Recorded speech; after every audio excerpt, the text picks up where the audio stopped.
நாட்டையே திரும்பி பார்க்க வைத்த மோடி செய்த தரமான சம்பவம் இனி நெருங்கவே முடியாது.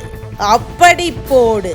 மார்ச் 1, 2026 புதுச்சேரி மாநிலத்தின் வரலாற்று நாளாக நினைவு கூறப்படும் ஒரு முக்கிய தருணம். அந்த நாளில் இந்தியாவின் பிரதமர் திரு நரேந்திர மோடி அவர்கள் புதுச்சேரியின் ஆன்மீகமும் கலாச்சாரமும் நிரம்பிய மண்ணை தரிசித்து கடந்த கால பாரம்பரியத்தையும் எதிர்கால முன்னேற்ற கண்ணோட்டத்தையும் ஒருங்கிணைக்கும் புதிய பாதையை வகுத்தார். பிரதமரின் வருகை ஒரு சாதாரண நிகழ்வாக இல்லாது மாற்றத்தின் ஒரு தெளிவான அறிவிப்பாக அமைந்தது. 2700 கோடியை கடந்த வளர்ச்சி திட்டங்களுக்கு அடிக்கல் நாட்டியும் பல திட்டங்களை திறந்து வைத்தும் புதுச்சேரியின் முன்னேற்ற பயணத்தில் ஒரு புதிய அத்தியாயம் தொடங்கப்பட்டது. தரமான சாலை வசதிகள், பசுமை போக்குவரத்து, மேம்பட்ட சுகாதார அமைப்புகள், இளைஞர் முன்னேற்ற திட்டங்கள் என பல துறைகள் ஒரே நேரத்தில் முன்னேற்ற பாதையில் நகர்த்தப்பட்டன. பிரதமர் நரேந்திர மோடி அவர்கள் முன்னிறுத்திய பெஸ்ட் புதுச்சேரி என்ற தொனிப்பொருள் இன்று ஒரு கனவாக இல்லாமல் நனவாக உருவெடுத்து வருகிறது. இரட்டை என்ஜின் அரசின் ஒருங்கிணைந்த முயற்சியால் புதுச்சேரி நாட்டிலேயே உயர்ந்த சமூக முன்னேற்ற குறியீடை பெற்று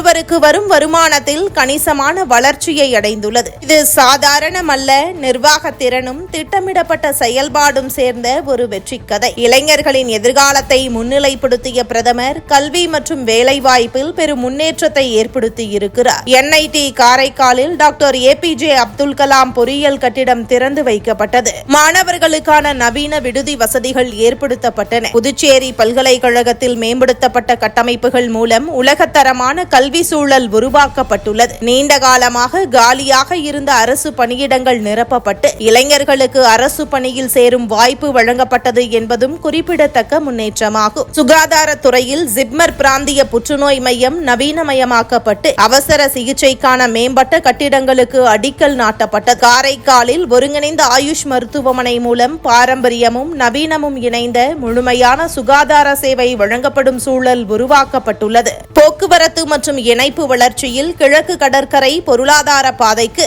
30,000 கோடி ரூபாய் முதலீடு செய்யப்பட்டுள்ளது. சென்னை நகரத்தை 1.5 முதல் 2 மணி நேரத்தில் அடையக்கூடிய வகையில் சாலை மேம்பாடுகள் மேற்கொள்ளப்பட்டுள்ளன. புதுச்சேரி நகரில் 440 கோடி ரூபாய் மதிப்பிலான ஃபிளைஓவர் திட்டம் போக்குவரத்து நெரிசலை குறைக்கும் முக்கிய மாற்றாக அமையும். கிராமப்புறங்களில் நூற்றுக்கணக்கான கிலோமீட்டர் சாலைகள் அமைக்கப்பட்டு விவசாயிகளுக்கும் சிறு தொழிலாளர்களுக்கும் புதிய வாய்ப்புகள் திறக்கப்பட்டுள்ளன. சுற்றுச்சூழல் பாதுகாப்பையும் முன்னிலைப்படுத்தி PM E-பஸ் சேவா திட்டத்தின் கீழ் மின்சார பேருந்துகள் அறிமுகப்படுத்தப்பட்டு பசுமை போக்குவரத்து நடைமுறைக்கு கொண்டு வரப்பட்டுள்ளது. குடிநீர் உப்பு நீக்கம் நிலையங்கள், கழிவுநீர் சுத்திகரிப்பு நிலையங்கள், வெள்ள கட்டுப்பாட்டு திட்டங்கள் மூலம் மக்களின் தினசரி வாழ்வில் நேரடி மாற்றம் ஏற்படுத்தப்பட்டுள்ளது. ஆன்மீக மற்றும் சுற்றுலா வளர்ச்சியிலும் புதிய முயற்சிகள் மேற்கொள்ளப்பட்டுள்ளன. பிரசாத் திட்டத்தின் கீழ் கோவில் வசதிகள் மேம்படுத்தப்பட்டுள்ளன.